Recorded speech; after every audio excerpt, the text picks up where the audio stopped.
Hi folks, excuse the noise on my busy street, but I wanted to show you how to replace a wheel speed sensor on the back of your Nissan Frontier. Now, I'm getting ABS errors right now, but it's absolutely not the same as what I was getting before. I fixed that problem. The truck does not buck like it did when this happens. It's just the lights come on and the truck drives fine. Now that wouldn't be such a big issue in the summertime, because the truck drives fine. But what happens when you have an ABS light, it prevents you from switching your truck into four-wheel drive, because the truck uses the wheel speed sensors in the front and the back to determine that the wheels are moving the same speed. So for example, on my truck, you click it into four-wheel drive and you'll see a little blinking four-wheel drive light on the dash, and then it waits till after you start to move and then it locks into four-wheel drive. But when you have the ABS light on and the ABS malfunction, it won't go into four-wheel drive. Now it's winter time and we're supposed to get a little bit of snow, so that's not going to work for me. Now I've ordered a sensor. I've ordered a cheapy $10 sensor off of eBay.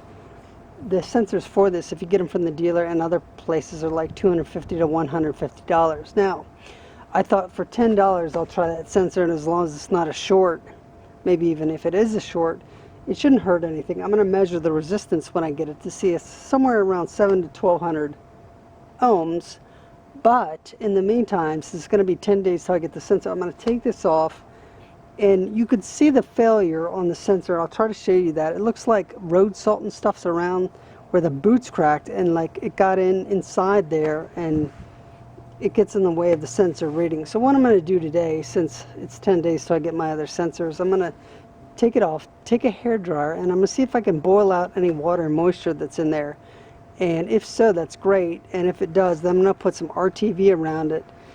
And as the sensor cools back down, it'll be a little bit of a vacuum in there, and hopefully that'll keep more water from getting in there in the 10 days before I get my sensor. But keep watching and I'll show you what it all looks like. Okay folks, so I have the car jacked up underneath the perch there for the shock, and underneath the leaf spring perch over here. So I've got 2 points of contact. Now you can in fact get to this ABS sensor without taking that wheel off if you wanted to, but it's kind of a hassle. You need to get in here with a wrench on the top side, a box end, and then your socket will work on the bottom. You take it out. So you can actually get in there and get to this without even taking the wheel off if you want to climb under the truck. But I decided to climb under the truck, or excuse me, I decided to take the wheel off. It's just a little easier to work with. So I'm going to go ahead and take this brake caliper off right here so I can get to it. I have a good easy way to get to it. Now I've already cleaned that cable. I've already cleaned that connector in there. And when I get that sensor off, I'll try to show you what I think's going on. But you can see like road salt collected around here. And the gap between this boot here and the sensor is actually a little bit wider than you'd expect, and I knew that because I checked the other sensor and what that looked like. So first I saw that it looked like road salt around there, which told me there's probably road salt getting into the sensor and moisture. And then I compared the two. But let me take this caliper off and I'll show you how to do that. Okay, so these bolts are 14 millimeter. Okay, so the bolts are loosened. They just spin right out. Probably take the bottom one off first, and that way it'll hang from the top. Now in the past I have let these calipers hang by the brake line. You really shouldn't do that. I've always known you shouldn't do that, but sometimes I just like to take risks. But what's nice is with these leaf springs, I can just take the caliper and set it up here, and it doesn't have to hang by the hose, the brake line, and risk cracking it. Sorry. So let's put this over here so don't lose it. And this just comes right off. Now, let's see here. I'm trying to hold the camera and put this up in here at the same time. There we go. See, it's sitting on that leaf spring, so you don't have to worry about stress on that brake line. Now, here's your sensor. Here's your wheel speed sensor. Let's see. Let me get the appropriate wrench. I think it's a 12 millimeter, and you take these two bolts off and then it'll come right out.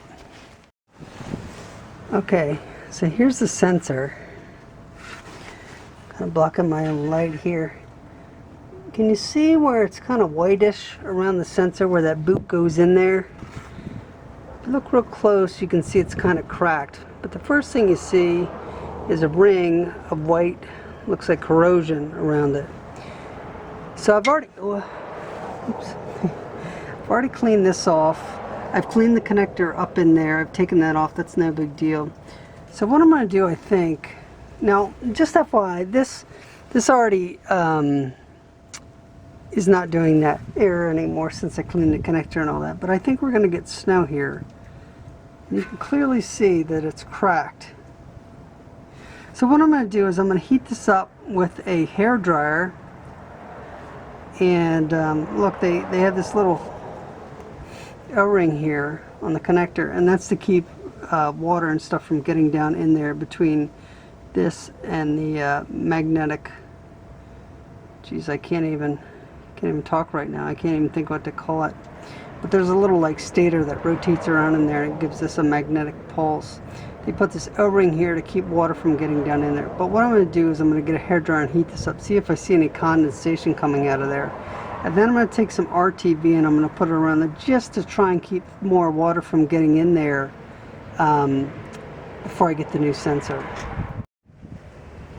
Okay, so there you have it. And remember, this is not an attempt at a permanent fix. This is just a very, very lame attempt to put some more TV on there to keep this from getting any further moisture in there while I'm waiting for my other sensor. So I'm going to hit this with a hair dryer because it's very cold out here, and try to set that RTV a little bit so it doesn't get on my brake rotor. Then I'm going to put this back in, put the car back together, and I'm going to drive it around until I get my new sensor.